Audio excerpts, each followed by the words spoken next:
Hello friends, कैसे हैं आप सब। आज जो हमारा टेंस है वो है past perfect continuous tense. Last video में हमने पास्ट परफेक्ट टेंस पढ़ा था, आज हम पढ़ेंगे पास्ट परफेक्ट कॉन्टिन्यूस टेंस। इस टेंस की पहचान ये होती है कि इन टेंस के लास्ट में रहा था, रहे थे, रही थी आदि शब्द आते हैं। इनसे आप पहचान सकते हैं कि दिया गया टेंस पास्ट परफेक्ट कॉन्टिन्यूस का है। अब आप ये सोचेंगे कि मैम ने तो पास्ट कॉन्टिन्यूस की भी पहचान यही बताई थी, बस इसमें एक छोटा सा डिफरेंस है कि जो पास्ट परफेक्ट कॉन्टिन्यूस होंगे उनमें साथ में टाइम ज़रूर दिया होगा एक। तो चलिए मैं आगे बताऊंगी। देखिए, सिंस और फॉर का यूज़ मैं आपको भी थोड़ी देर तक बताती हूँ। पहले मैं आपको बता देती हूँ कि इसमें टाइम आएगा कैसे। सबसे पहली बात, इसकी हेल्पिंग वर्ब हैड बीन होगी। जैसे पास्ट कॉन्टिन्यूस की हेल्पिंग वर्ब वॉज वर थी, वैसे ही पास्ट परफेक्ट कॉन्टिन्यूस की हेल्पिंग वर्ब क्या होगी, had been. Single helping verb होगी, कोई वो नहीं कि दो है, सिंगुलर के साथ ही है, प्लूरल के साथ ही, ऐसा नहीं, सिर्फ सिंगल हेल्पिंग वर्ब है।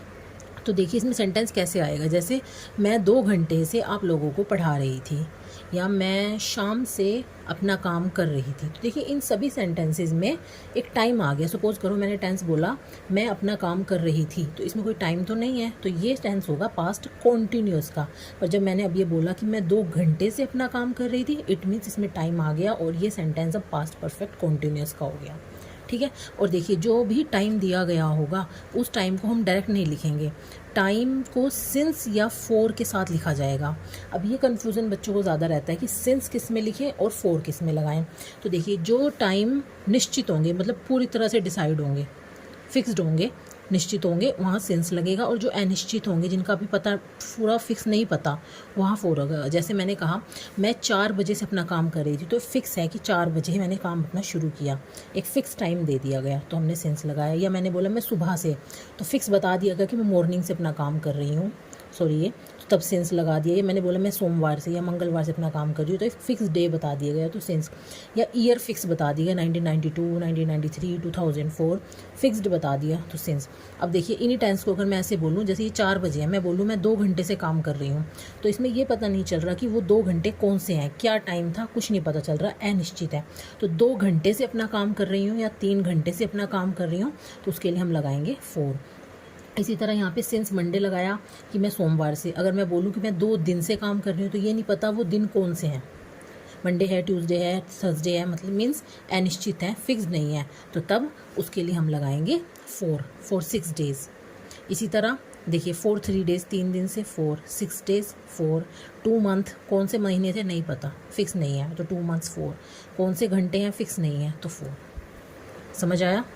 चलिए सबसे पहले अफर्मेटिव टेंस क्या होगा, इसमें सबसे पहले आप सब्जेक्ट लगाएंगे, फिर हमारी हेल्पिंग वर्ब हैड बीन का यूज़ करेंगे, फिर जो काम दिया होगा उसके साथ आप आईएनजी लगाएंगे, फिर ऑब्जेक्ट, और फिर आप लगाएंगे सिंस या फोर में से एक चीज़, और फिर टाइम। जैसे अब ये सेंटेंस आइए हम मिलकर बनाते हैं। जैसे मैंने एक टेंस दिया मैं 2 घंटे से अपना काम कर रही थी, तो आप देखेंगे इस सेंटेंस में सब्जेक्ट है मैं, मीन्स काम को करने वाला, तो क्या हो जाएगा आई।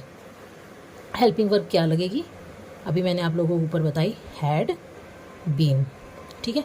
काम इस सेंटेंस में हो रहा है करना, करने की होती है डू, और आईएनजी लगाएंगे, ये हो गया डूइंग।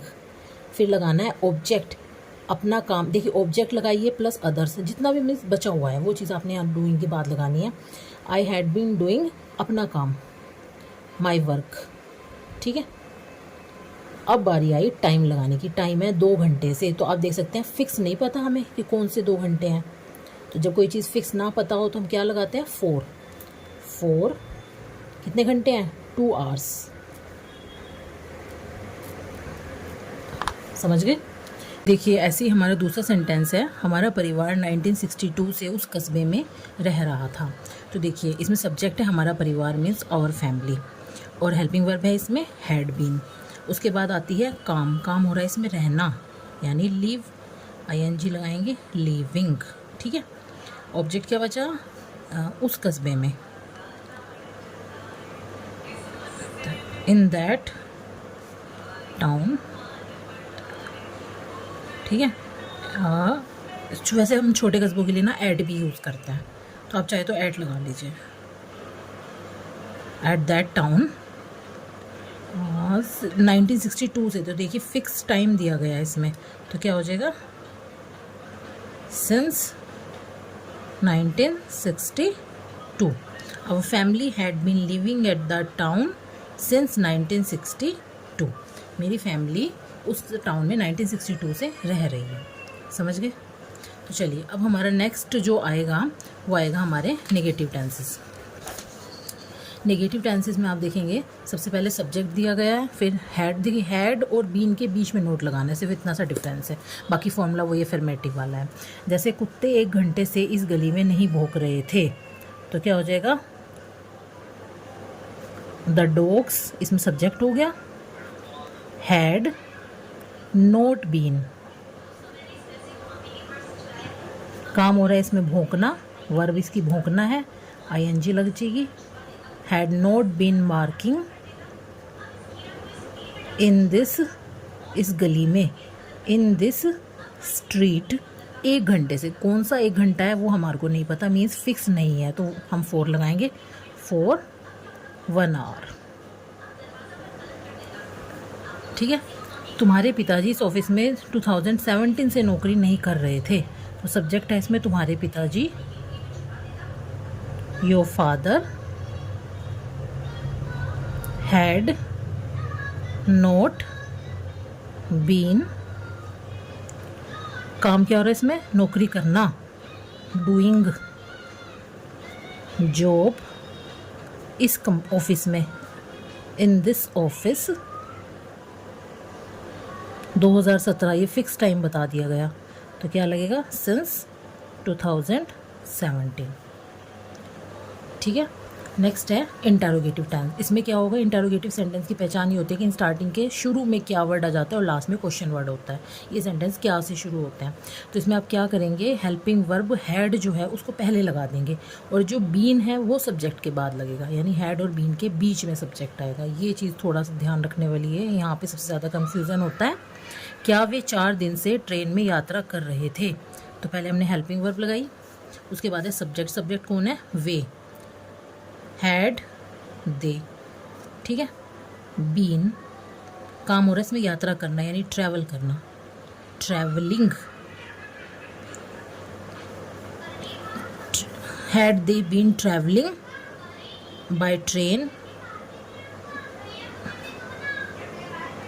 4 दिन से, तो क्या हो जाएगा? ये कौन से दिन है ये हमारे को नहीं पता, 4 days। Had they been travelling by train for 4 days। ठीक है। क्या तुम फरवरी से अंग्रेजी सीख रही थी, तो हैड यू, सीखने की होती है learn, learning. Had you learn English, had you learning, had you been, sorry been छूट गया, had you been learning English.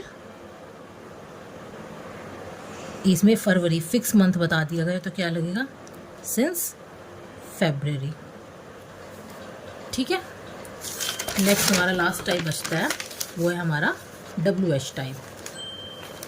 देखिए इसके फॉर्म WH टाइप सेंटेंस वो होते हैं जिनमें क्या, कब, कहाँ, कैसे ऐसे क्वेश्चन वर्ड आते हैं। ठीक है। कुछ मतलब ज़्यादातर इंटेरोगेटिव और ये वाले सेंटेंसेस को इंटेरोगेटिव ही बोल दिया जाता है इनको भी, पर मैं यहाँ WH लिख रही हूँ, यानी ऐसे सेंटेंस जो क्वेश्चन वर्ड वाले हों, क्या, कब, कहाँ, कैसे, ऐसे सेंटेंस वो WH टाइप होंगे। इसमें क्वेश्चन वर्ड आप पहले लगा देंगे, प्लस हैड प्लस सब्जेक्ट, फिर बीन, वर्ब के साथ ING, object, since, for plus time. जैसे पापा शाम से क्या कर रहे थे, तो इसमें क्वेश्चन वर्ड है क्या, क्या के लिए हम क्या क्या लगाते हैं? व्हाट। हेल्पिंग वर्ब क्या है? हैड। ठीक है। सब्जेक्ट कौन है? पापा, what had the father been, काम क्या हो रहा है? करना, डूइंग सिंस इवनिंग। तुम्हारी बहन कल रात से कौन सी किताब पढ़ रही थी, तो देखिए जिन सेंटेंस में कौन सी ये चीज़ें आ जाएंगी, वो क्वेश्चन वर्ड जो उसका नेक्स्ट वर्ड होगा, एक मैं ट्रिक बता रही हूँ, जो उससे नेक्स्ट वर्ड होगा, कौन सी किताब, कौन सा बैग, कौन सा घर, कौन सा शहर, ये इस तरह के जो वर्ड होंगे वो एक साथ लगाए जाएंगे, यानी इसका क्वेश्चन वर्ड बन जाएगा विच बुक। क्वेश्चन वर्ड की जगह क्या आया? Which book. फिर हम लगाएंगे हैड, फिर हमने लगाया सब्जेक्ट यानी तुम्हारी बहन, फिर बीन लगाया, काम हो रहा है पढ़ना, सिंस नाइट। समझ आया? तो चलिए अब हमारे पास्ट जो टेंसेस थे वो ख़त्म हो गए। अगर आपको ना समझ में आए हो तो आप मुझे कमेंट बॉक्स में बता दीजिए, मैं एक बार और क्लियर कर दूँगी जो भी आपकी प्रॉब्लम होगी, और अब हम नेक्स्ट हमारे लास्ट जो है फ्यूचर टेंस वो पढ़ेंगे। ठीक है। Thank you, bye bye.